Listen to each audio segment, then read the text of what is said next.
Good evening. Good evening, everybody. How are we doing tonight? Hopefully everyone is doing great.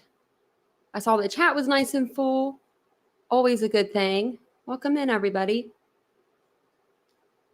Thank you for sharing me on your tab. I appreciate that. I love when people share out my videos. That's the best thing ever. Or share my page or whatever you guys do out there in the internet. Hey, Carrie. Oh my gosh, you got a new picture. I could tell because it's a new background. Let me see. Oh, you're so pretty. Oh, I thought you were... See, I thought for some reason, I thought your hair was shorter than that. Shoot, see? I thought you had short hair for some reason. I don't know why, but I did. Hey, Doodlebug. Hey, Jan. Hey, welcome in, everybody. It's nice to see you guys. So if you guys don't mind, you know how I always ask, hit the like button, helps get us out into the algorithm. And I'm going to make sure my reaction things are off. There was like a new update they did, so we don't want those on. If you'd like to become a member of our great channel here, I'm going to put the link in the chat for you guys. I'll do it throughout the live. If you guys want to join the channel membership, we'd love to have you. We normally do lives once every few weeks. We've been doing them. So we're about due for one. I think we've done one about a couple weeks ago, 2 weeks ago, maybe. So I think we're due for another one here soon. So tonight we're going to talk about Idaho. We're going to go back to Idaho. So if you're not familiar, which I think everybody is, but we're going to be talking about the brutal attacks, the massacre that happened on November 13th of last year, which we're coming up almost on a year. Man, that's 21st already. This month has flown by. This whole year has flown by. But yeah, I can't believe we've already been discussing this case. It'll be a year with nothing. Like, we're not going to trial. We're just kind of, we're stuck in limbo right now with documents that we can read. And, we've got that podcast, which has been great because it's been kind of telling us we're like a little behind. So they come out like a month ago. So we get caught up on those. And tonight we'll watch one. It's a discussion. It's really, really, really good. It's really good. I like their voices on the podcast. They soothe me, but there are other updates. So yeah.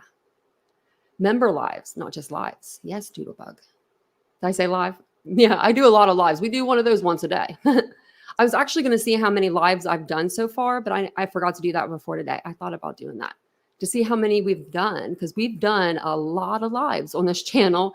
And if you need any Idaho content refreshers, I've got a playlist, and I have a playlist for Brian Kohlberger as well. And they're like pretty much the same videos. So, but we're going to go back to, November 13th, talk about the victims tonight and Brian Kohlberger, but we'll be talking about Xana Granodal, age 20, Ethan Chapin, 20, Madison Mogan, 21, and Kaylee Gonzalez, 21.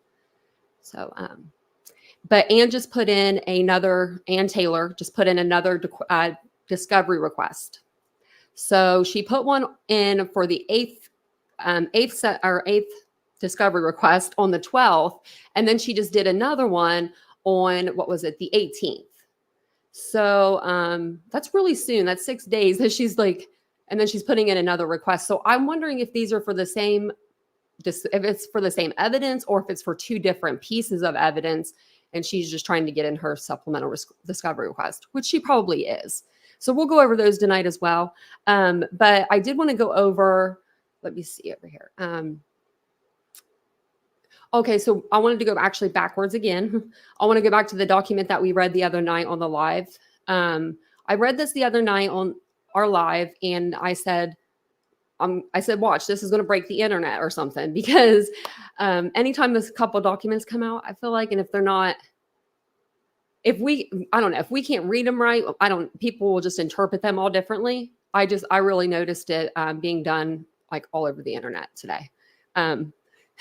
It's just kind of funny. And like two people that work together, like on a news, like in a news, like on a news channel, and they're both having like opposites, like of what this document means. Like they're both saying that they think it's opposite things. And I'm like, okay, now I'm confused. So now that I'm confused, I'm bringing it to y'all so we can all figure it out together maybe.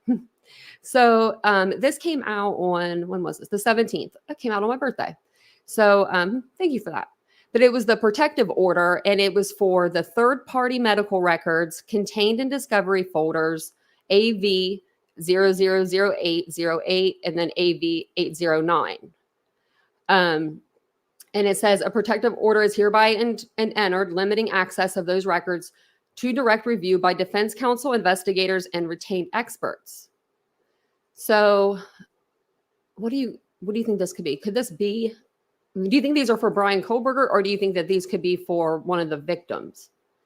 Because I don't know. Now I'm guessing, I'm second guessing. I'm not sure. I figured I'd ask you guys. They did, Aries. We did win today. And I'm actually from Pennsylvania, so I like Penn State as well. There is, Karen, there's a hearing on the 26th. Yep. They're going to let cameras in. So that's good news. It's good news. Hey, Justice Jane. Hey, Christina. Hey, guys. Welcome in. Hey, Cheryl. Welcome in. Welcome in, everybody. It's Brian. Yeah. You think it's Brian? I think it might be Brian too. So because I was watching Banfield, and she was like saying that the defense and the prosecution both put files in for this. And now that I'm reading this one, I think that they did. Like at first I thought that I could only find the prosecutions, but I think this one might be for, because it's saying,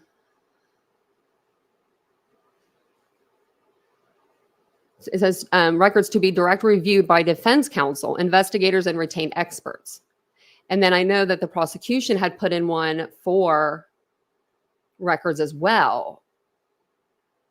I'm just wondering. I don't know. You would think if it was autopsy records, it would be like 4 though. They would have like 4 files, like for each individual, unless it's just for one person. But these are audiovisual files. I mean, I don't know. That would be something that they would need to keep. Now, I was just wondering if he was going to try to do some sort of incompetent kind of crap, like pull some of that Lori Vallow in here somewhere. But I don't think he could do that. I don't think he could. So if you guys aren't sure what third party means, like third party medical records, I said on the live, I thought it was, when you give your healthcare provider permission to give someone your medical records. And yeah, that's pretty much what it is. But I have a page up here. So it just says, one of those rights known as third-party directive is the right of the patient to tell a healthcare provider to send a copy of the patient's health information to a third party designated by the patient. So this would be like, you would think that this would be like Brian Kohlberger, or someone that's like here, you know what I mean? Like someone that can like sign off on it though. Do you know what I mean? I'm thinking it's Brian the more I'm talking it out with you guys. Just for the fact that someone would have to like sign off on that. I mean, like, I don't know how that would work if it was like if it was one of the victims. Those aren't protected by really HIPAA anymore, because we've saw cases where we've watched during trial. We watched it during like Gannon Stout's case. We heard all about what happened to him. And what we heard all about Letitia, because she signed a third-party consent to let it be brought into evidence to be, put into evidence for court. So I'm just like, now that I don't know, but I'm wondering what it is. I don't know what it could be. I mean, he's, to me, sound mind and body. That's what he looks like to me. And I mean, they've even asked him, are you good? Absolutely.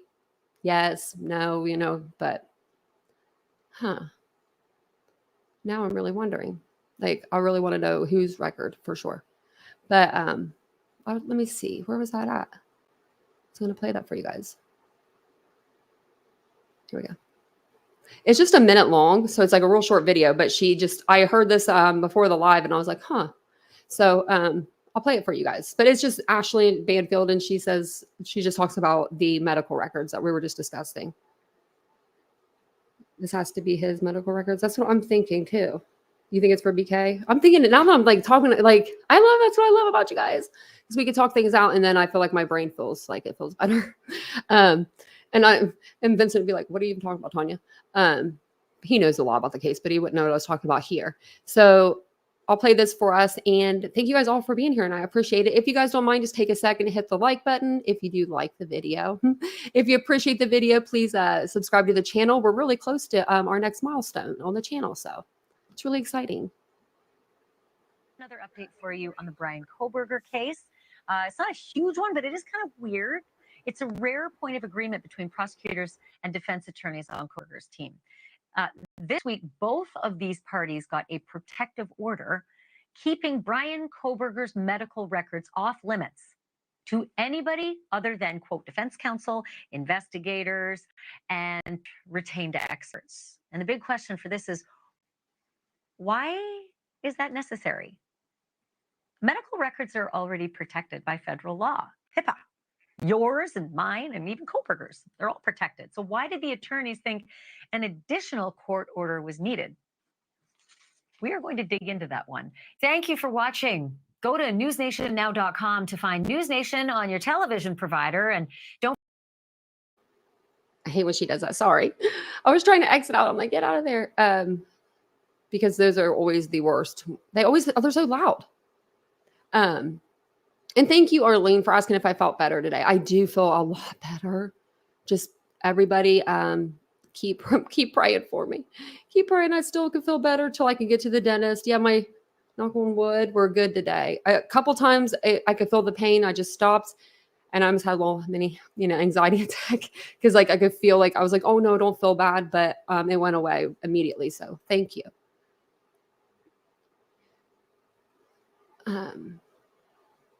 I was just reading the chat. So, thanks, Mary. Mary Beth just asked how my tooth was, and I just answered. So there we go. Look at that. Yeah, it's doing a lot better today. I'm able to talk and everything. I don't feel good if I got off alive that fast. So sorry about that. I don't like. I don't think I've ever done that. That was like the worst I've ever felt like on a live. It just because like I was just in pain right there. You guys in the chat was awesome, but it was just like.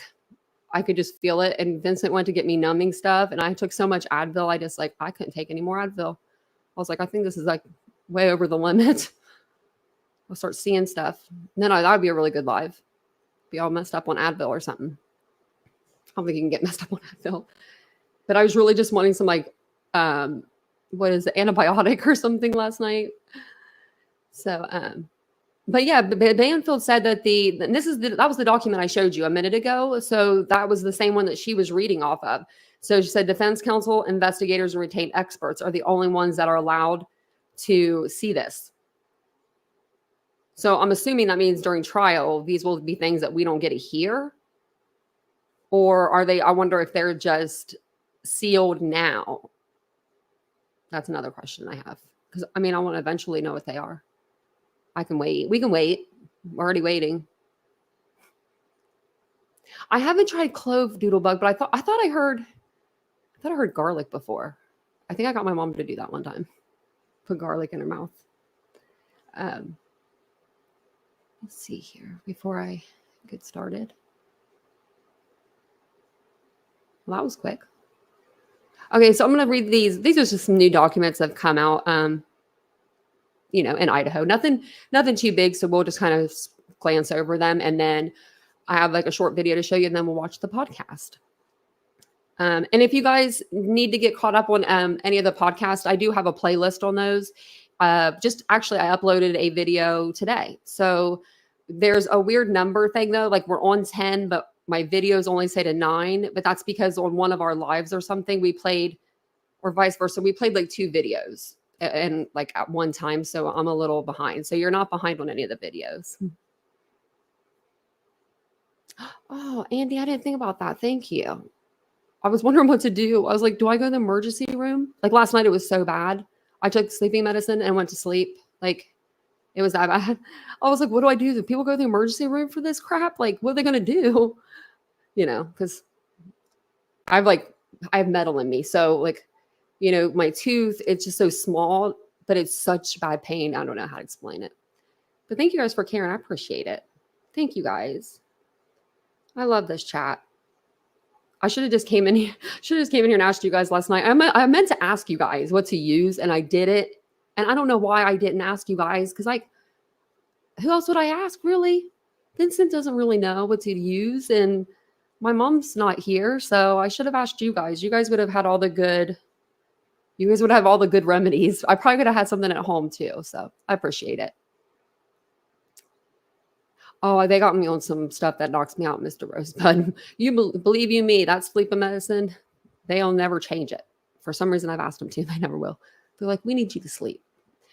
I'm like, okay. So this is going to be the 9th supplemental request for discovery. So like I said, she just put it in the 8th request on the 12th. And then now she's wanting, you know, more discovery, which I'm not sure what else could there be? If we're this far in the game, what are they waiting on? Unless like the prosecution is just still like investigating because they have this time to, that just still doesn't make sense. They shouldn't need this time to really investigate. But what do you guys think? I don't know why they would need be putting in all these requests for discovery if they're getting everything that they need. Unless it's just something that we're not seeing. And I'm sure that's probably what it is, because she'll just end up filing a 10th supplemental discovery request.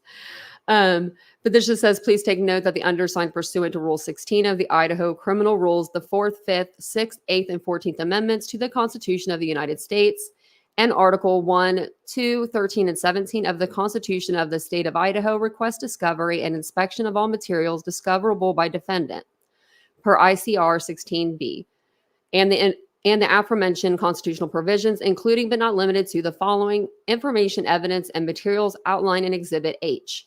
They talk about Exhibit H a lot in the documents too, I noticed. So this must just be for, maybe that's just what it's for. Like just for one exhibit at a time. And if it's in blue, sorry, I meant to tell you guys, if it's in blue, that's for the defense. If it's in pink, it's for the state. And if it's in yellow, it's the court. That way, I try to put them all color coordinated, and it'll be all across the board for every case that we cover on the channel. So maybe I should have like a little banner that says that sometimes. But this is the next document here, and it's just stipulated motion to file Exhibit H attached to the defendant's 9th supplemental request for discovery under seal. So they're just sealing it. That's literally the whole document. That's what this whole thing says pretty much right here. They just wanted to seal it. And then this one here is order to file defendant's Exhibit H attached for the seal. And I don't need to read this to you guys. I think this is stuff that we read like a lot on the channel, or on this channel. Yeah, we read these papers a lot. So I'll just kind of go through them a little bit. Do the ER uses cloves, Reba? Thank you. I didn't know you were in here. Reba, I would say Reba's a paramedic. Are you a paramedic? Oh, I just need you to live with me. I need a paramedic to live with me. I don't need a doctor. I need like a nurse or a paramedic. I need somebody like y'all. You guys are the best. Healthcare workers in general. Chef's kiss. You guys are so good. So the next one is this is the last one, and it's just for cameras in the courtroom. So the next court date that they'll be having, it'll be October the 26th at 1 p.m. at Latah County Court of course. And this is for court TV. They just said that they've read the rules. They know not to have fixed cameras on Kohlberger and all that good stuff. They did get or approved for the pool camera, so they can have the camera in there, and then we'll probably get it on like a 30-minute timer, you know, so we'll probably get it like 30 minutes to an hour after the proceedings. And then I'll come live with you guys, you know, and show it to you guys. They didn't get access though to pull like photos, like, so no, like, I believe that's what it is. So no photographs. So yeah. So they'll be there on the 26th, which is coming up next week, next Thursday, actually. So I'm cool with that. On my way, Rima said. Oh, you're a nurse. Oh, that's so awesome. And you're a nurse, Karen. Oh my gosh, look at that. Did I miss anybody? Look at that. Nurses Day. I love nurses. Y'all are bee's knees. And paramedics. Paramedics saved my life. Going for a paramedic, oh my Lord. He sat there with me for 2.5 hours. Lord have mercy. I don't know what I said to that poor man, but you know, I probably said a lot. I feel bad for him. So take the heat off of me now, put the heat on somebody else. I was, just to give you guys an update on Xana's mom and all of this weird stuff. Okay, so do you know how on our last live, we went over the Carol Kernodle, the messages that she had put out, or her last name's Northington, or let me see now, I can't even say her last name. So it's Xana's mom, but Xana's mom was in trouble with the law before. She, so I'm gonna start there. She was, you know, whenever all of this happened, she came out, she went on like Banfield or something, and people dug into her and they found out that she was like, had a warrant out for like drugs or something. And I think that's where the whole drug angle kind of started from. And then it just spun off from that. But she's in trouble again. So unfortunately, she's on the run. I'm trying to find her name real quick so I can show you guys. There it is. Oh, it is under Kernodle. So, but she's, let me see. Let me pull this up for you guys so you can see it. Oh, look at that. Let me pull this up and then let me get your thing there, your membership. Oh, thank you, Kim. You've been a member for 2 months. Oh, I love that. Yes, congratulations on your milestone. I think next month you get a different arm. And thank you, Karen. I appreciate that. You guys are so nice. So nice. I said that actually right before my live. And so I was like, well, I said, my chat's just so nice. He's like, okay. I think he was wondering because I was talking to you guys in the chat. He's probably like, why did she say that? So this is I was on Twitter earlier, just looking around. And I saw that JLR had pulled this up on one of his lives because I don't usually watch his channel on YouTube, but I saw it was on Twitter. So I was like, oh, let me see what he's doing over there. And he's had this pulled up. So I went in to go look for it and I found it, and she's being held, or she's on a bond for $50,000. That's an extremely high bond. Like, I'm wondering what these new charges are to where you would have a $50,000 bond. That's a big bond. But I just wanted to bring it to your guys' attention. So, because it's out there and it's in the Ethernet, internet. So, but yeah, I don't know why. So then when I went into the jail roster, because I was like, well, let me go see if they picked her up. They hadn't picked her up. So actually, let me go back and see if we can see if she's in there. In custody list. So let me actually see before I just put everyone's name on the custody, all the internet. I don't see it. No, there's only 3 Ks in the whole thing, down the whole jail. So I'm not sure what she needs. I mean, I just hope that, is it, Carrie? It's a bench warrant for missing a court date again. So they put it that high, 50,000. Wow, that's a big bond. I was like, oh, when I heard that, I was like, that's pretty high. Thank you. By the way, did I say thank you for the super sticker? I don't even. My brain is like a puddle tonight from last night. If I didn't, Kim, thank you so much. I know I pulled it up. I don't even know if I said thank you for that. Yeah, 50,000 for missing a court date. Man, I've missed court dates before. She misses them every time. Carrie said. I'm not, I don't mean to laugh at Kara, but I can relate to Kara. I'm just gonna say, I used to, when I was young, I had a speeding ticket. It was something, it was a mess. I wanted to get out of it with all my heart. I didn't want to be told I was in trouble. So I missed my court date like a couple of times. They're like, Tony, if you do not come this time, like I was like, okay, I'll be there. And I went, but you know, I was in my 20s. She's in her like 40s, but come on. I hope she gets it together. I hope she gets things together. I'll keep an eye on that though. And I only bring it up because she's supposedly like on the run, right? So if she's like on the run, then why is she on Facebook? Like, I just don't get those messages that were out there. I just don't, you know what I mean? Like, would you, if you're like, she's well known. She's like really well known just by her daughter, you know? So I would think that you wouldn't want to be putting stuff on Facebook, especially like bringing the heat to you, but I don't know. I cannot wait 2 years for trial either. We're not doing that. I'll go collect him myself and put him in the chair before we do that. I'm too impatient. So the next thing I wanted to show you guys was, we kind of went over this in the last live as well, but it was Brian Kohlberger's aunt kind of coming forward, saying that she believes that, you know, maybe her nephew is guilty, and that the family, they did have some problems and struggles before. So if you guys hadn't heard about that before this, which I think everyone probably has because it's Idaho, I'll play this video for you. I haven't seen this video yet, so I'm very interested to watch it with you guys. I watched, or I read the article. Like, I've read articles about it, but I haven't watched anything on it.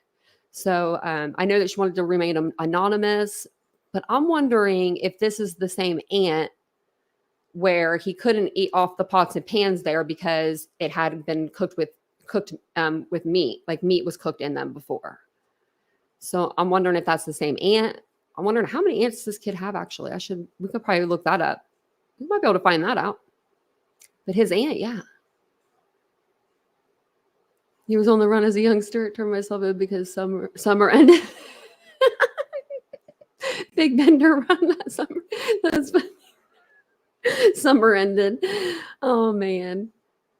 They haven't said yet, Kim. They keep saying indefinitely, and I'm like, stop using that word. It makes me feel like it's never going to happen when they say that, when they use that word. I'm like, don't say that. So we'll listen to this and give me your guys' opinion after, you know, if you haven't heard it yet, what you guys think of his aunt coming forward. I mean, in one breath, I'm like, yeah, maybe, you know, maybe she came forward because it's been almost a year and, you know, people probably want to get something, like they want to talk, they want to get it out. But then again, I don't know. No one's come forward in his family so far. Now, do you think that this is I wonder whose side this is, if it's his dad or if it's his mom's side. And I'm wondering if his mom and dad know. Like, I'm wondering if they're sitting at home right now in Pennsylvania going, oh my God, that was my sister. Like, that sounds just like her. Like, or something, you know what I mean? I would know my brother if he was saying something.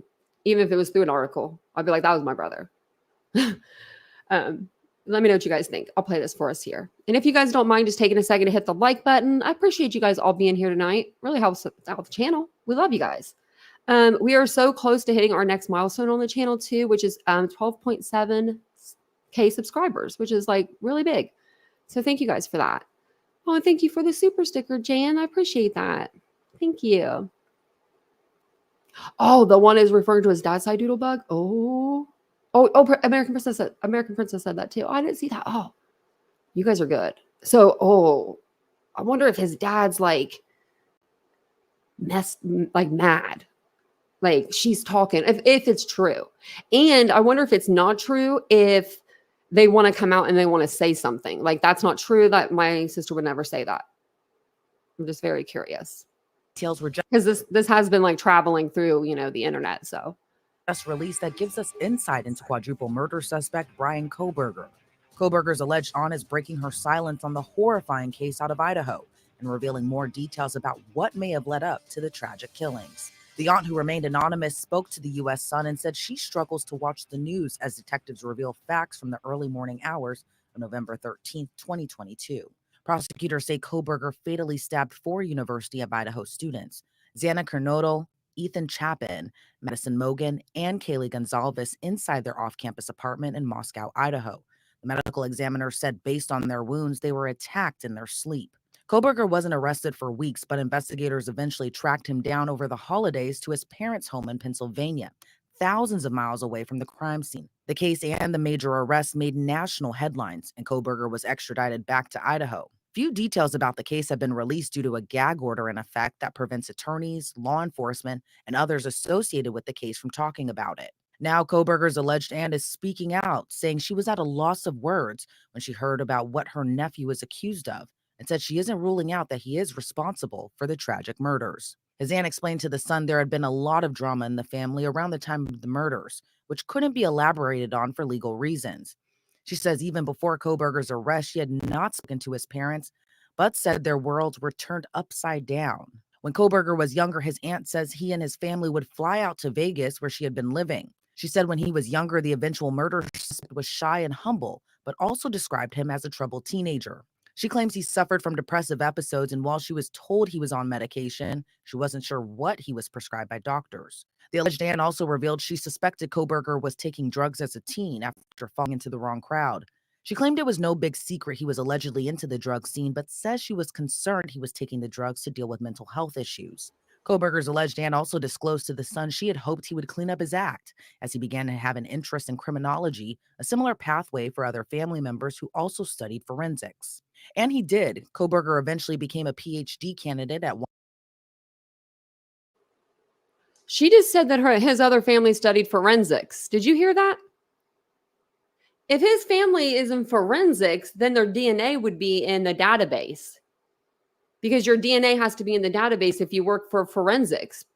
That way they can exclude you if there's cross-contamination or something. Did you guys hear that part? I'm going to rewind that. That was very interesting to me. I didn't know that, if that's true. I'm going to rewind it a little bit. Just like, where are we at? To like here. who also studied forensics. Oh, wait. Oh, didn't go back Interest far in enough. criminology, a similar pathway for other family members who also studied forensics. Who? And he Who did. studied Kohberger forensics? eventually became a PhD candidate at Washington State University, a less than half an hour drive from the crime scene in Moscow, Idaho. Kohberger's aunt says she hadn't seen her nephew in more than 5 years before his arrest. Kohberger's parents and 2 sisters have reportedly shown support for the murder suspect and believe he is innocent. However, his sisters were fired from their jobs earlier this year over their relationship with the alleged killer. Kohberger's alleged aunt thinks her nephew will be found guilty when the case eventually goes to trial, although he has maintained his innocence and is reportedly confident he will be exonerated. Kohberger's trial was initially set to begin in October, but it got pushed back when Kohberger waived his right to a speedy trial. No new date for his trial has been set yet. However, he is expected to be back in court on October 26th. Reporting for Long. October 26th. Oh, did you get it fixed? Okay. Is the volume fixed for you? I feel bad for his sisters too. I actually feel bad for the whole family, not because, like, I mean, really, they're tied to this name. Like, they can't, like, I think they say this in the podcast, and it was a very good point. They brought up a very good point. It's not like you can divorce them and just be like, I'm done with you. You know, you're not married to them. You're physically like related to them. Your last name is their last name. Like, his parents are never going to not be his parents. They're always now going to be known to be Brian Kohberger's parents, whether he's innocent or he's guilty. I mean, it's going to be a bad stigma, I feel like. And they probably didn't ask for that, you know? And then his sisters, we heard that one of his sisters might have gotten fired from a job. That is very unfortunate. That shouldn't have happened. That's against the law. I know there's a way that companies can say they don't want to have their business have like a bad rep, and there's like some backdoor way they can get away with stuff, but that's just crazy. That's just crazy. I'm crackling. Arlene said I'm crackling. Am I crackling for anybody else? The last name is tarnished. Yeah. I would change my last name too. Yeah, I would. Yeah, I would change my hair color, change my name, change my identity. I would be in Costa Rica getting plastic surgery. I am. Am I crackling?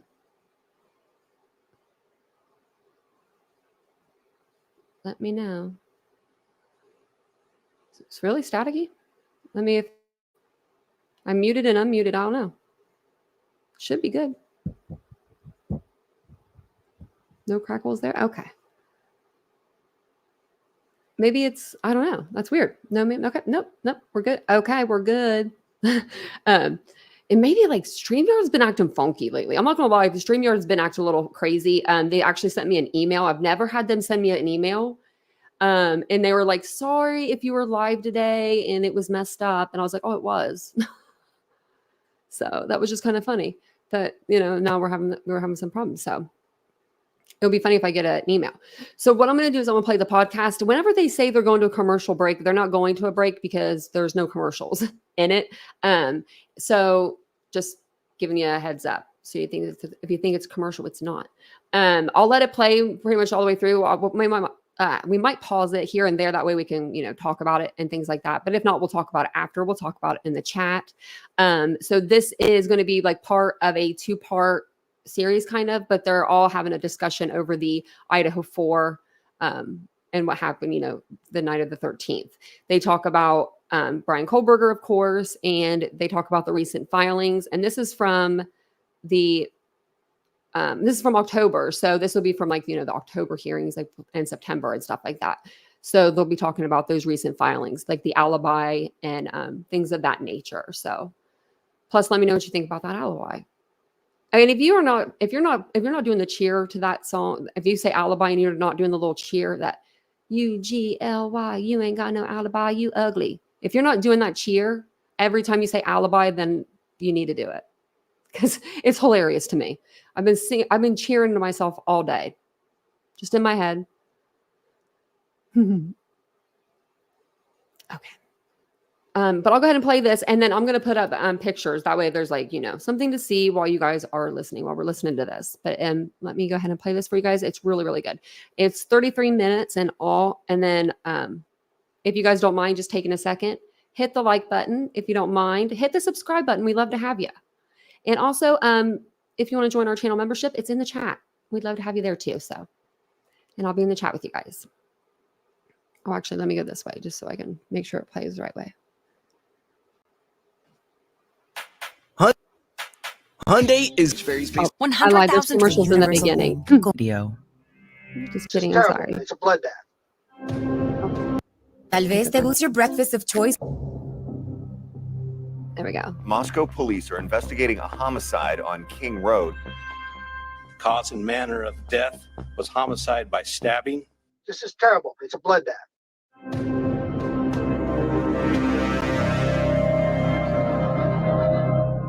This is The Idaho Massacre, a production of KT Studios and iHeartRadio. Episode 11, a discussion with reporter Chris Spargo. I'm Courtney Armstrong, a television producer at KT Studios with Stephanie Lydecker, Jeff Shane, and Conor Powell. In this roundtable episode, recorded on Wednesday, July 26, the producers Stephanie Lydecker and Conor Powell are joined by Inside Edition reporter Chris Spargo to discuss Bryan Kohberger's alibi and his defense team's efforts to discredit the DNA evidence against him. Here they are now.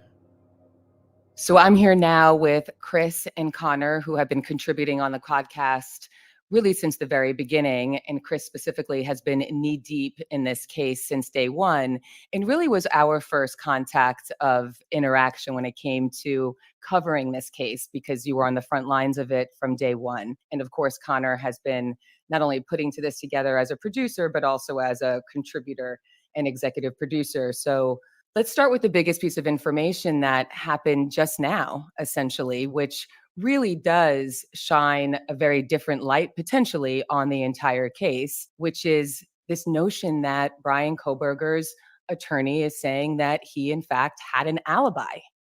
Yeah, that's right. It was pretty big news, kind of the biggest news we've gotten so far. For the past month, really, the defense has been slowly sort of poking holes in the prosecution's case. And we know that the prosecution has been very eager to get this alibi, what the alibi was going to be. And they've been waiting. And then kind of out of nowhere, it was filed in the middle of the day. And it's an interesting filing because it is not concrete. What it says is we potentially have an alibi. And if we did have an alibi, this is what it would be. And this is how we go about proving it. They're very heavily suggesting is the fact that Bryan Kohberger was not present at the scene of the murders at the time of the murders, that he was somewhere else. And they are suggesting that there will be witnesses who, if called to testify, will be able to back up this claim.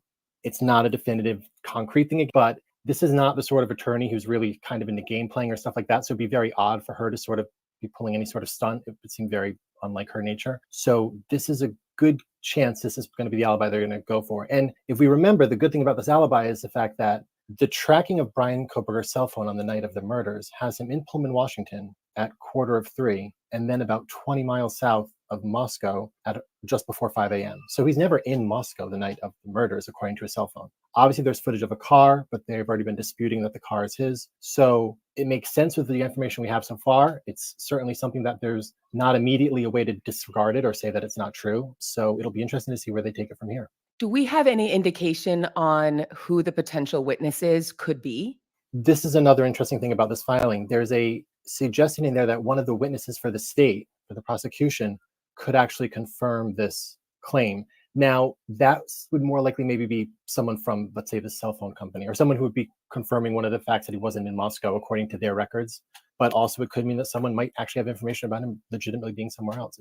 It's really open because they're not being very specific. This really does change the course of the entire case potentially. And of course, when I immediately spoke to Conor about it, you had a very different reaction to the filing. I'm going to pour some cold water on this because, of course, Bryan Kohberger's defense team is going to say he's not guilty. That's the only thing they can say. They can't say anything else. So they have to say this. Also, and I think this is the key thing, under Idaho law, the defense must notify the prosecution of a possibility of an alibi defense. And as I understand it, listening to other commentators, reading about this, is that this filing merely preserves that right without committing to it. It doesn't say that they have an alibi. It says that they are possibly going to use it in trial and that they're going to continue investigating and that they might actually challenge through cross-examination some of the prosecution's witnesses as a possible avenue to presenting this alibi. So they're not actually saying they have an alibi. They're not actually saying that they're going to use it. They're saying they're going to preserve the right to use it at trial. And that's required under Idaho law. So that's different than some states, right? So they had to provide at least this. I think the other thing that's really important is this defense team is very quiet, very tight-lipped. They provided nothing. They haven't pushed back on anything. The only thing we've ever heard is from his original defense lawyer in Pennsylvania who said Bryan's excited to, be exonerated, right? Like that's the closest we've heard from anything. So they've basically taken a hands-off approach and said, we're not going to provide anything. We're going to do what's required, but we're not going to provide anything. I think if they had an airtight, 100% lockdown, concrete alibi, they would be presenting that right now, not only because it would be good for their case in the court of public opinion.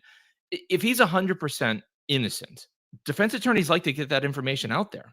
Why would you wait anywhere from 3 months to 6 months to 9 months to 12 months to go to trial with somebody that you have concrete proof evidence? He was in Florida during the time of this. There was no way he could have done it, right? Like, so whatever alibi they might have, I think the suggestion is probably it's not airtight. And it's not to say it's not an alibi. It's not to say that it won't work at trial. It's not to say that the prosecution has this sewn up. But I do think that if they had an airtight, 100% definitive, 12 people saw him in Florida at the time of the murders, they would be waving that out right now. And they're not doing that. It's not to say that they won't produce that at some point, but they're not doing it today. And I think that's tells you a lot about this alibi filing. But that doesn't change the fact that his DNA was in fact found on the sheath, right? So even if he did have an alibi, they would still have to explain away why the DNA testing points to him to such a degree. Have you heard anything, Chris, about that? Those are two very big things, right? There being DNA at the crime scene of Bryan, his own personal DNA, not just the DNA of his father's, versus him literally not being there. I mean, I think that the DNA is the weakest part of this case because remember, it's just reasonable doubt to get off. You have DNA of 3 other people at the scene we know now. And the chain of command of the DNA is very, very confusing. We have it going to the local lab, then we have the Idaho State Police sending it to a national lab. The Idaho State Police suddenly deciding they're not going to follow through about halfway through the testing process and handing it over to the FBI. The FBI taking it from that point over. And then the interesting thing is that the prosecutors are now hesitant to hand over that evidence, and they're claiming it's because it's federal FBI evidence, and the FBI only gave them a name, no other thing else with it. So they don't have to hand over everything else because they're saying all they got from the FBI was a name, not the sort of whole genealogy of it all, which is very interesting. And if a jury hears this, along with the fact that there's the DNA of other people, it's not going to be that hard.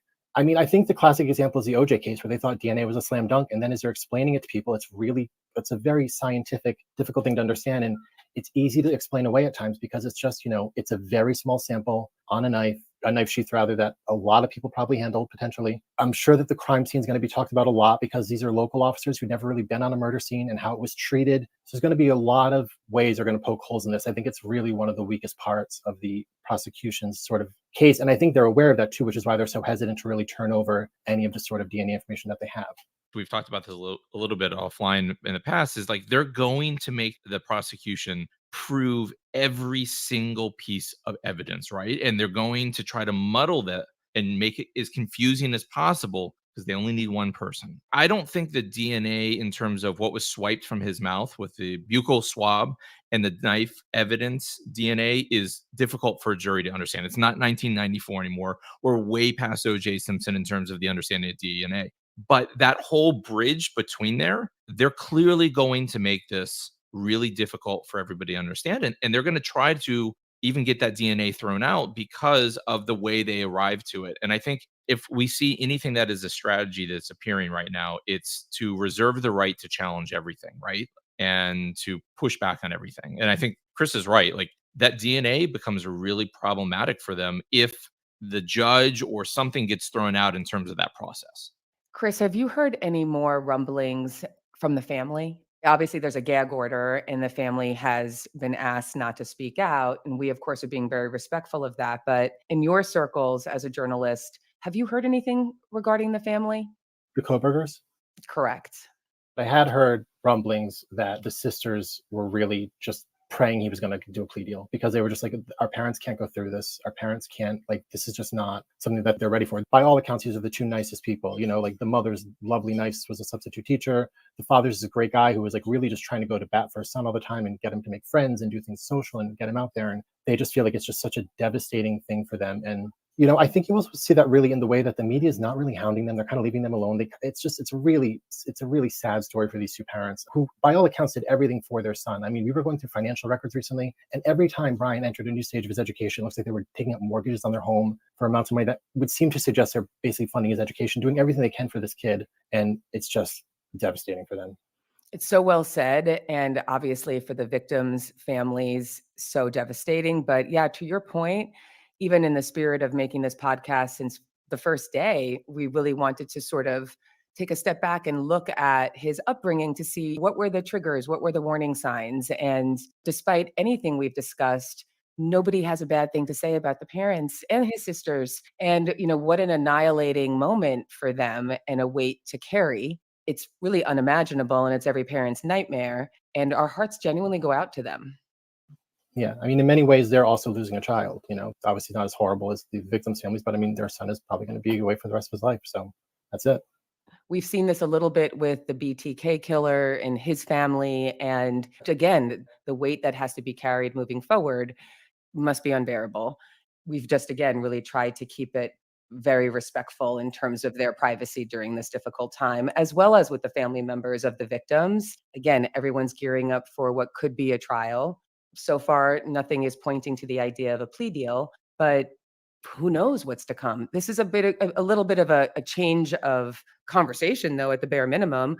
I understand the DNA, genealogy, et cetera, that being air quotes, potentially junk science, and that can be explained away. But an alibi to me seems like a pretty big bomb that they would have to be able to back up. But Conor, to your point, they're just making the suggestion that they may want to go that route.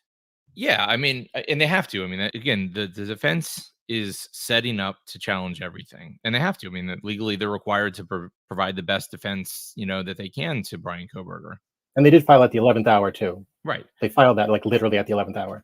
And also, I had seen something, and I'm not 100% sure and clear on this, but I had seen something that their best chance of getting the DNA thrown out is if they can prove that he was somewhere else, right? Because all of a sudden, the sample size of the DNA, which is really small on the knife sheath, if he's somewhere else and there's people who can say it, well, the judge can be like, well, obviously, if 12 people saw him somewhere else at this period of time, he probably wasn't holding that knife. And he bought a similar knife and returned it on Amazon or something.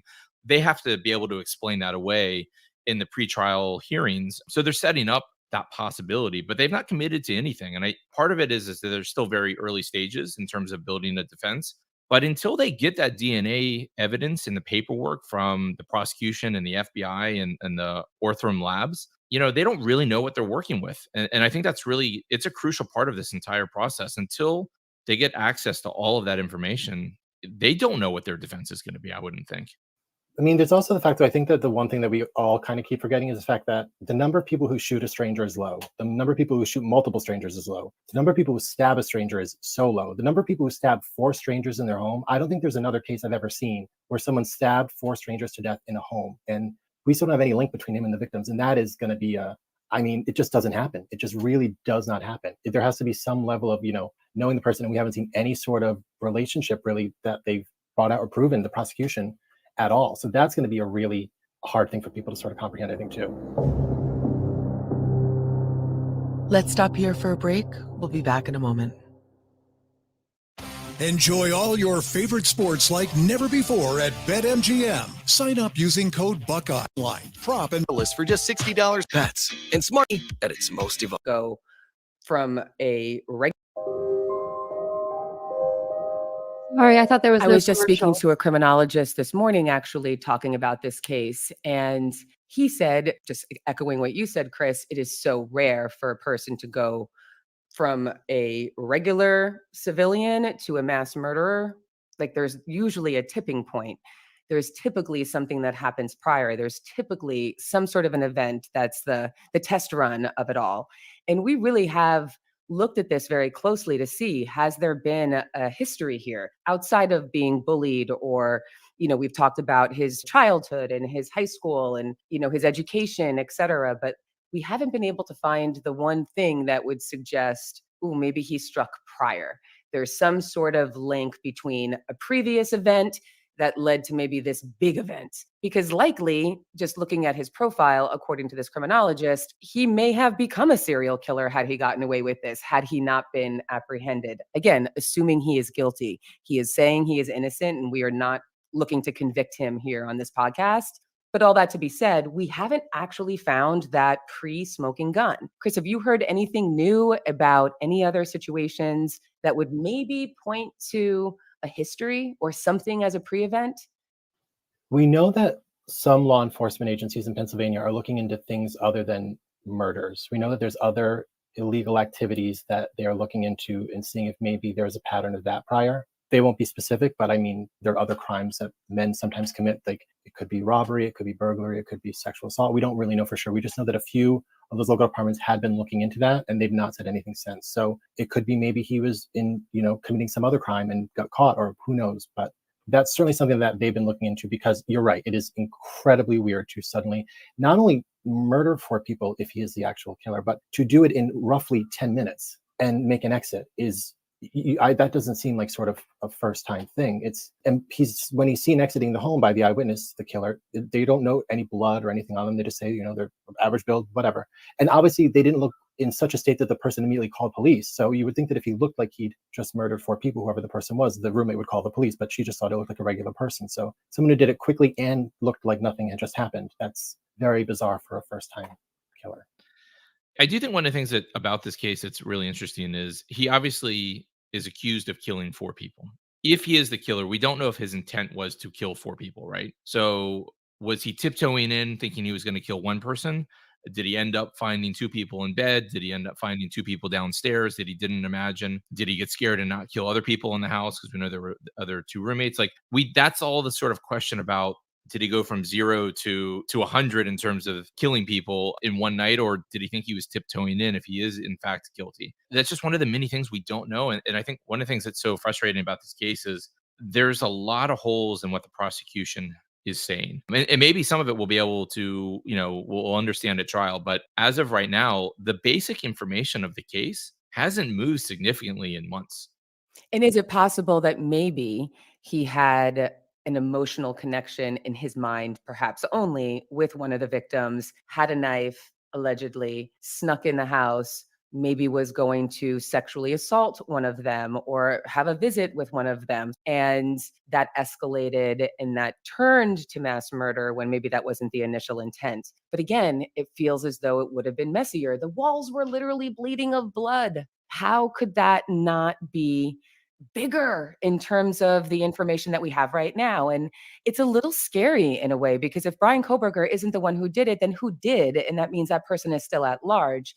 One of the comparisons or non-comparisons to the Piketon massacre and the loss of the Rodin family is it didn't really feel, at least when we started on that case and we went there in person, it didn't feel as though, oh my goodness, the Wagners were probably killing everybody in the town, or that they had previously been murdering people, or that it wasn't very specific to one particular family, and that the Wagners at the time when we started were claiming their innocence still. They're the accused who have now, 3 of the 4 of them have either pled or have been found guilty. There's still one more trial to go. But this is a little different in that, number one, if he didn't do it, this guy is getting tried in the press time and time again. How could he possibly have a fair trial? And moreover, then that means there's somebody at large that's a danger to society. And if he did do it, why are they not throwing some of this information out, or at least showing a little bit of the smoking gun? Because I know the answer to this. There's a trial coming and they want to keep their cards close.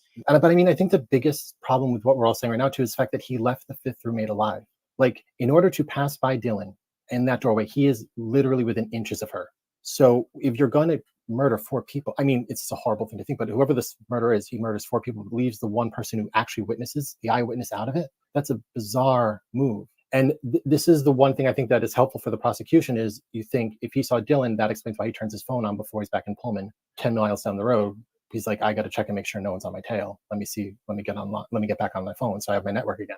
But I mean, the fact that he's so close to Dylan and doesn't do anything is whoever the killer is, that's a very difficult thing that they're going to have to sort of explain. And I almost wonder if they're not going to introduce that at the case at all. And it is getting to the point now where, I mean, the defense has filed a brief that really put a hole in a lot of the things, and really the biggest thing to me that they put out in one of their briefs is the fact that they requested the notes from the Idaho State Police, Moscow Police, and FBI agents who were present at the autopsy. And the prosecution said none of those 3 departments took any notes at the autopsy.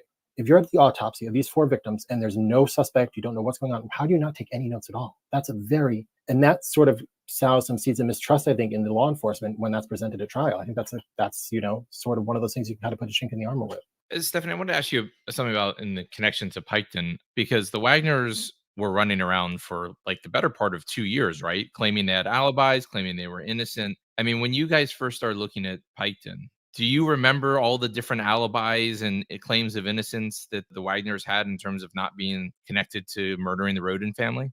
100%. That's basically when we started really digging in, is when they were in the throes of claiming their innocence, and they had moved to Alaska. They felt as though the town was being too gossipy and that they were the center of gossip, and it was a very hard place to live because of that. And as you know, they were pillars of the town, and suddenly there's been this murder, and the boys wanted to move on as fathers, and as a family they all collectively moved to Alaska. And we're making the documentary right now for NBC. And very recently, when I was there last, we were going through old family photos of theirs, of the Wagner family. And while they were in Alaska, and it's chilling in retrospect, but while they were in Alaska, they picked up their lives, they started working again, and they went to church. And there's photographs of them as a family in matching Christmas pajamas and family photos on a boat. And they're out fishing as a group, smiling ear to ear. Life really did appear to move on for them very easily. And they really did present as though they were not only innocent, but very innocent. In fact, that they were almost being targeted as an excuse to not do better investigating, so much so that they had to actually move out of town, and that they were just an example of faulty police work. And life goes on, and they picked up the pieces, and they really did. Chilling to think, The case that they're talking about right now, the Roden, it's actually called the Pike County Massacres. Those actually happened 20 minutes outside of where I grew up. So if you guys want me to cover that story, I can do that too. That's a really interesting case, and they'll talk about it through this podcast. So if you guys hear about it and it's something that interests you, just let me know. It was a family of 4 or 5 killed off another family of 8 in the middle of the night in their homes while they slept, kind of like the Idaho case, but they used guns. And it was all because of child custody. I mean, it's insane. That's another twisted tale. So if you guys are interested, just let me know, and I can always we can always do a couple lives over that, because one of them is still going to court for it. Oh, wow. What we know now is that at least 3 of the 4 have said that they were at least a part of murdering these beautiful people, all 8 of them. You would think you would not be able to eat, drink, drive, do anything that's air quotes normal again in life, because you're forever changed. And now you've been soaked in others' blood. And then you look at these photographs, and you know what? If we worked next to them at CVS, you wouldn't notice. Or if you, shared a cubicle or were on an airplane with them, they would just seem like a lovely family of somebody you would not be afraid. And I think Brian sort of falls into that category a little bit too, where he's not the obvious scary person. He might be sitting next to you on the train, and maybe he seems a little bit odd or a little off. But if anything, you kind of feel like, oh, just an awkward guy, not a big deal. You don't think in a million years this is a person that's going to be murdering potentially or allegedly, 4 beautiful humans. How do you go on the next day and go back to school? And that's been one of the triggers, I think, even while we kind of got involved in this case is, listen, A, how can we help? But also the idea of the air quote bad guy or the killers, the idea that you could commit such a hideous crime, and then the day after, in the Wagner's case, in the Piketon murders, they went to the funerals and they picked up the pieces and they started a GoFundMe page, and they took support and they took tears and they cried on other people's shoulders in the town. Meanwhile, they were the killers the whole time. Like, how do you keep a straight face and how do you not crack times 4? And in Brian's case, allegedly, same thing. You go back to school the next day, you roll into the real world, you hop in a car with your dad and do a road trip. It just seems impossible that there wouldn't be more tells. And I think that's the creepiest part about the Piketon case is, even when I was in the courtroom listening to Angela Wagner, accused killer mom's testimony, she still presents pretty meek and frankly, air quotes, likable. They have the shtick to be able to kind of live amongst us. And I think that's the scariest part. Well, and also like 2 parallels in terms of talking about Brian Koberger is like, I don't think the Wagners have been accused of murder before, right? So somehow they went from 0 to killing 8 people. And that's even more so because how many crime scenes were there in that case? There's only 1 crime scene in Koberger. Right. That's insane. And with the Wagners, like, they didn't start out trying to kill 8 people, but there were a couple people who ended up being there that weren't supposed to be there. And then they sort of said, well, if you're going to kill this person, you got to kill this person because that person's going to come after you. And so you can also see where this can just spiral out of control when you kill your first person. And the next thing you know, you've got to kill multiple people. That's what makes both of these cases so fascinating. Because I think for the average person listening, sitting here talking, you can't contemplate killing 1 person, let alone multiple people. But there obviously are people who can. And when it happens, they end up killing more than 1 person. I think the fact that even people who have done it before don't have a 100% rate. And both of these murders, whoever committed them, every person they tried to kill, they killed. They did not leave anyone, wounded, or they shot 8 people, 8 people died. This person stabbed 4 people, 4 people died. That was it. There wasn't any sort of like someone, recovered or someone wasn't fully. That's kind of the most amazing. Even with serial killers, I mean, there's always 1 or 2 who get away. No one got away from these killers. It's so true. And you think about the families too, that we spoke about earlier in the Piketon case, the family of the victims and the family of the accused, they've been ripped apart emotionally. No matter what side of the equation on it you are, it's devastating beyond words. And in Brian's case as well, to your point, he had nice parents, he has nice sisters, he had a decent education, he seemed to have a lot of opportunity. What a mess. What a mess. What a mess. And, not to jump around to, one hideous case to the next, but I'm obviously a Long Islander, the recent capture of the Long Island serial killer. Again, who is this scary guy that's commuting on the Long Island Railroad to work every day, sitting next to somebody who might say, God, the guy's large and slightly creepy, but I don't know, he works with people every single day. And this guy's going home and just dumping girls in burlap bags. How does that happen? And the fact that the eyewitness who police say led to the arrest told them about it in 2011. In 2011, this guy said, this is who the person is. He'd seen him with one of the girls. And it's 12 years later that's finally like, oh, okay.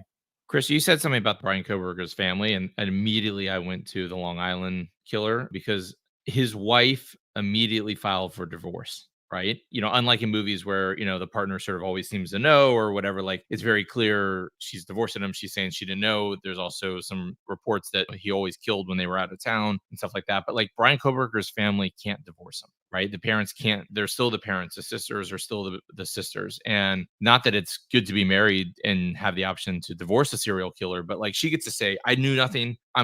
I want nothing to do with this guy. Brian Koberger's family, they're stuck with him. They're stuck with the same last name. They're stuck with being the parents. And these murders are all so interesting by themselves. But when you sort of start to think about how they're connected and the ways they're connected, there's just some really interesting sort of links between these killers. Let's stop here for another break. Enjoy all your favorite sports like never before at BetMGM. Sign up using Place Your Money Line. An antelope hugging. Now picture yourself switching to Boost Infinite and getting we were able to record a special episode just for you guys along the college. So they would jump on the road with us a few dates and have the best time. Based on discovering what they're saying, there's no clear image.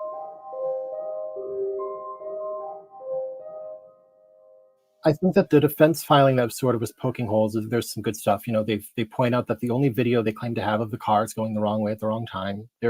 Based on discovering what they're saying, there's no clear image of the person driving the car so far that they've received, at least. The defense says that they've still not provided any link that says that Brian Koberger knew any of the victims. I mean, again, this is, it's all sort of, it's playing out, and there, because of the gag order, we can't call prosecutors or the defense or anyone in the case and ask if things are true or not, or get clarification, which is why this case is still sort of theoretical in many ways. But I think that the defense has certainly put the case in a position I didn't think it was going to be. If you asked me 2 months ago, I would think it'd be a slam dunk case. I wouldn't think there'd be any chance of, it just all seems so perfect. And then prosecution's obviously not saying as many things in their filings as the defense, but the defense is saying a lot of things that are sort of, and to Conor's point earlier about the DNA, it's right. If it was just a buccal swab, people understand that. We took a swab of his mouth, we compared it to the knife, they matched, that's it. But they're going to have to explain how we took a swab and we put it through genetic genealogy, and that is going to be, I've tried to write about it multiple times and I still don't fully understand how it works. It's a very complicated, difficult thing to understand. And it's very difficult to, I think, explain that it isn't targeted, because you kind of have to take a leap of faith in some ways when you're going to make that genetic genealogy. So did they have enough evidence to really even make that initial leap? It's all going to be very, very interesting to see how this plays out. And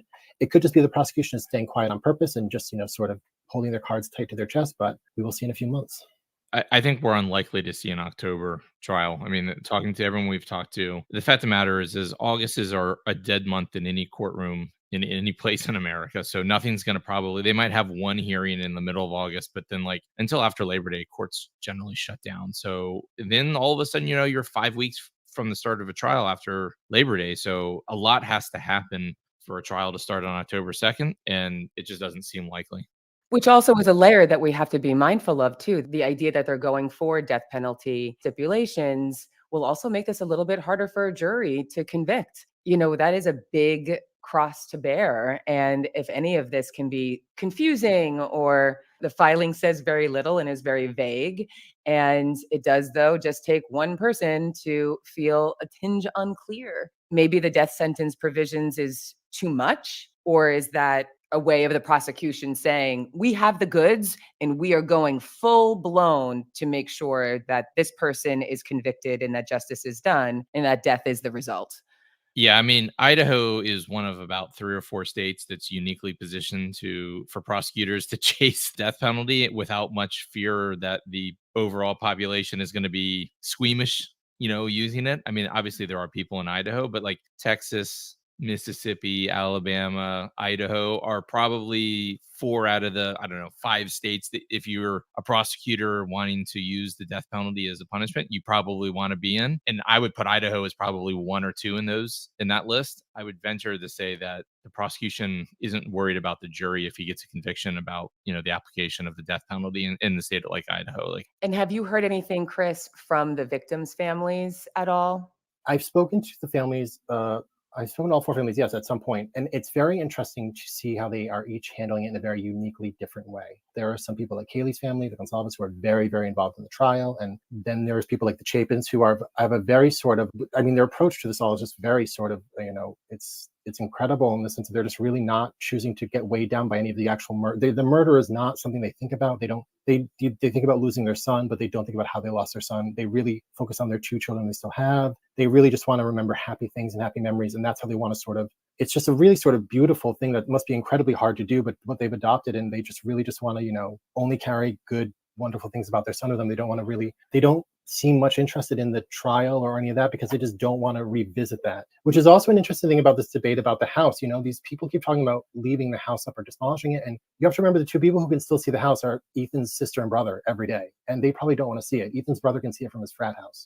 That's probably the worst thing in the world, them having to look at that house every day. So I imagine it's eventually going to get demolished, but it'd be nice if the prosecution defense say they're done with it. You would think it'd be nice for those two kids at least to not have to look at that house every time they're at school, because it's just going to be devastating to see that and think about your brother.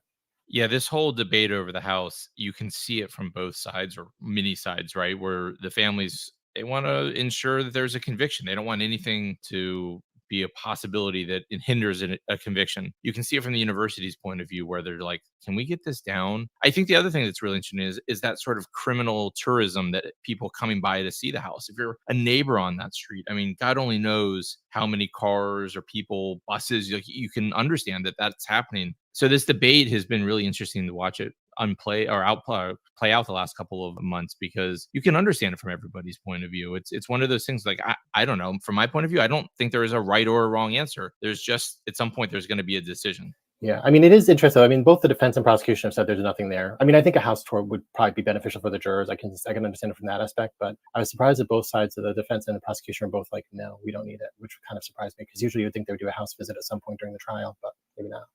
That happened with OJ, but it doesn't actually happen in most murder cases where they go to see, and that would be a media circus. I mean, I don't think the prosecution has any plans to do it at all. That's why I think that nothing. And for our listeners too, if anybody listening has any information or any tips or details that they want to share, please do, reach out to us directly. And needless to say, this is a case that we will continue to cover. And if this trial does in fact happen. Okay, that's the end of the podcast. Okay, so if you guys are saying he's 6'3", just tell me where I can find that document. Like documented, I'm trying to get the banner down here. If you could find like a news article or like a document that has his height, because they never put it out there when they released his like mugshot for some reason. I don't know why they didn't put it out there, but they didn't. And then everywhere I've searched, like on Google, it's always said like 6 foot, not he was 6 foot. And in my opinion, he would have changed that height if he would have grown taller. That's like a woman's weight. Like if we lose weight, we're going to make sure that license reflects that when we go get our license changed. But I think I think he would have done that too. I think if he was like, if he grew to be like 6'3", he'd be like, I'm 6'3". Like, cause when you go get your license, they ask you for that information again anyway. They ask you for your height, your weight, and all that good stuff. So I don't know why they wouldn't just change it on the document, or on the license there. So, I mean, he does look extremely tall. I think he does look really tall, but I've only seen 6 foot everywhere I've ever looked. I've been looking for any other thing that I can find. Let's see. We'll put it back in and see if maybe something else will regenerate. 6 foot. I don't know. 6 feet, 185. 6 feet, 185.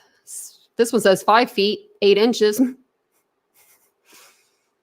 think that was low. This one says 5'8", 5'11", 6 feet, 5 feet 11, 6 feet 2. Wait, 6 feet. Never mind. Sorry, that's not right. 6 feet and crawls 2 crawls.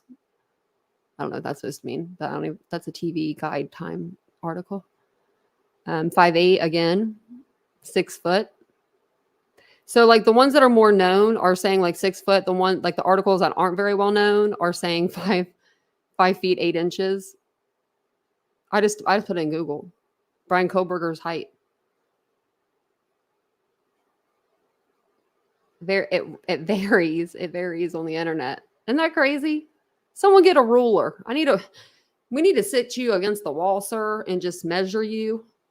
What I'm going to do is I'm going to try to look for and I'll try to get it for our next live. I'm going to look for a clip of him and maybe Ann Taylor standing beside each other. And then we can go off of that. Because I bet we can find, Ann Taylor's.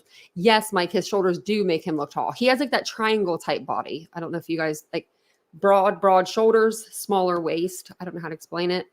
Vincent's kind of built like with broader shoulders, smaller waist. I don't know how to explain how that is, but I always say he's like a triangle. But it's like very broad shoulders. So I agree with that. There was another video I was going to show you guys. I saw it and I thought we could watch it really quick. It's 8 minutes. It's over on Court TV, and it's just talking about Bryan Kohberger's attorneys are going back to court next week. So this will get us caught up. And then I do have another podcast, and I'll show that on our next live as well. And it'll be like the finale kind of for that podcast as of today. But they always seem to come out with more whenever I say that. So but I'll go ahead and play this. It'll kind of get us caught up with everything that we were probably talking about. So it looks like that's what they were talking about over here. So we'll see what this is about. And thank you guys for being here. I appreciate it. On November 13th, 2022, at around 4 a.m., 4 college students were brutally murdered. Each would soon become household names, known for their deaths, but remembered for their lives. Kaylee Gonsalves, she was 21 and born in Concord, California. Her family describes her as sociable, strong, and a hard worker. Kaylee was our middle child out of 5. She was always competitive. She was smack dab middle, so Steven and Olivia were a little bit older. Aubrey and Aubrey were a little bit younger, so she kind of had to figure out where to fit in, and she definitely did. Maddie Mogan, also 21, was best friends with Kaylee since childhood. Maddie's family says she was known for her offbeat humor and her ability to make others laugh and smile. She was so great. She lit up every room she'd come in, and she was just so positive and fun, and we love her and miss her so much. 20-year-old Xana Cornoto grew up in Idaho and was a talented gymnast as a child. In high school, she played volleyball, track, and soccer. Xana was going to school for marketing. Xana was such a light in my life and so many others, and she knew and understood me more than anyone. Losing her is the hardest thing I've ever had to go through, and it has left me heartbroken. 20-year-old Ethan Chapin loved sports and country music. He was Xana's boyfriend, a triplet who was incredibly close to his family. We are eternally grateful that we spent so much time with him. And I want to remind you that that's the most important message that we have for you and your families, is to make sure that you spend as much time as possible with those people, because time is precious and it's something you can't get back. Amazingly tragic story, tragic case, but it's going to be a trial. They're going to fight it. They want these charges dismissed. Motion to dismiss October 26th, which is next Thursday, in the case of the Idaho students who were murdered. We'll see what happens there. But there's more things to talk about. First, let's take a look at the accused killer back inside the courtroom. Here he is. Once again, walking in, you look at him, we all know what he's accused of, so you kind of look at him a little differently. But I think everything we learned about him is that there was always something wrong with him, always something a little odd, not just like a regular guy. There was something a little different. We heard statements from students who had him in school out west in Washington State, and it's bizarre. So I'm going to take up for Bryan Kohberger right now. Never thought I'd be saying this, but I'm going to say it. I'm going to take up for him. People would think I'm a little weird. I'm a little weird, probably in social settings. If I was thrown into, okay, let's say I wouldn't do anything, like this crime. I wouldn't do that. But let's say I got in trouble and I was thrown into the jail like that. People would think that I was weird. They would think that I was odd and awkward because I don't ever go around people that much other than like to the store or something. Do you know what I mean? I'm not like a super social butterfly other than with you guys because you guys are my best friends. But so like they would think that I was socially awkward too. So I'm going to take up for them on that because, you know, we're all a little socially awkward, especially at 28. Like that's 10 years ago. Yeah, I was probably socially awkward. So how about his family? I will Where's take up his for that. family in all of this? Well, we really haven't heard from his immediate family, but the U.S. Sun spoke to the accused killer's alleged aunt because, you know, she was anonymous. She didn't give a name or anything. And this is what the alleged aunt told the U.S. Sun. She said her heart goes out to the victims' families, but she also feels the accused killer was not well and had battled for years with mental health problems. To me, he was humble and quiet. I didn't see any violence in him. But if you're not on the right medication, you can be triggered. I think he may have snapped. I don't have an answer for why he was depressed. I guarantee he had a wonderful childhood. Michael, his dad, is a wonderful man. He was a janitor, and his wife is a beautiful woman. She's a teacher, and they worked at the same school. She questioned on how she feels he will cope if he gets life behind bars. His aunt shook her head and replied, I think he may try to kill himself. So definitely there's something off about him, but that's not going to be the defense. There's no defense like that. It's an alibi defense that he wasn't there. He was out for a drive by himself all night. Let's bring back in our think tank, Bernardo Villalona, Sue Ann Robinson, Ben Chu. Ben, they've got the motion to dismiss. I don't expect it to be successful, but it might give us a sneak preview of what some of the arguments will be at the trial. But from what we've heard, it seems like the basis of this defense case is that he has an alibi. And his alibi is something like he was out all night driving around by himself. That kind of sounds like what the killer did. Yeah, it's not the strongest alibi we've ever heard, is it? No, not even close. Bernard, the alibi sounds like it's a piece of evidence for the prosecution.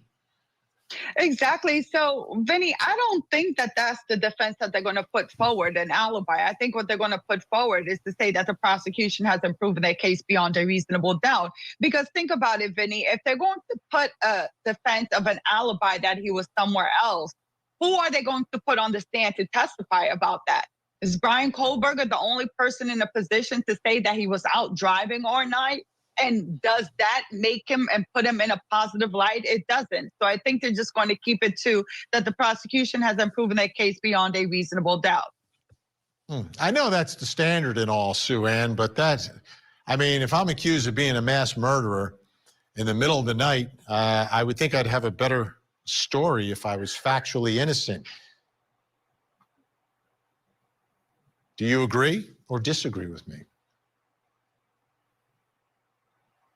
I agree with you, but I'm still stuck on the anonymous aunt that wants to be distant but has so much to say. It's like, pick a lane. Either you want to distance yourself from the case, you don't have anything to offer, or you have all of this stuff to say about his childhood, him being depressed. You don't know why he's depressed, but his childhood was great. Like, are you distancing yourself? Or do you have something to say? I feel like you need to pick a lane. If you're going to be a family member, either you're going to offer something or you're going to distance yourself. You can't do both. In terms of them offering an alibi that only he can attest to, that would be a tragic defense. That would not be a good idea. I think their motion to dismiss, like Bernardo said, is going to go forward and say, listen, they don't have enough evidence to tie him to this place and time. And that's fine. The defense, as I always say, the defense is going to defend. Yeah. They have to, and that's the way our system works. But Bernardo, what do you think they'll say about his DNA being on the knife sheath? So, Vinny, I think that they're going to challenge the DNA. It may be a battle of the experts where they bring an expert in to say that it wasn't reliable. So either they go that route or they're going to say that it's something about the collection of that sheath and how that DNA was allegedly collected wasn't in the proper protocol, or even say that possibly law enforcement planted it, but it doesn't work with the timeline because he wasn't a suspect until long after that was recovered. So there's a couple of avenues, but quite honestly, I don't think that they're going to be successful. That is the strongest piece of evidence that the prosecution has against Brian Kohlberger. Yeah, it can't be one of those defenses like in the OJ case where it was planted, because they had the killer's DNA before they had his DNA to match it up. But we shall see, folks. Again, next Thursday, big day in that case.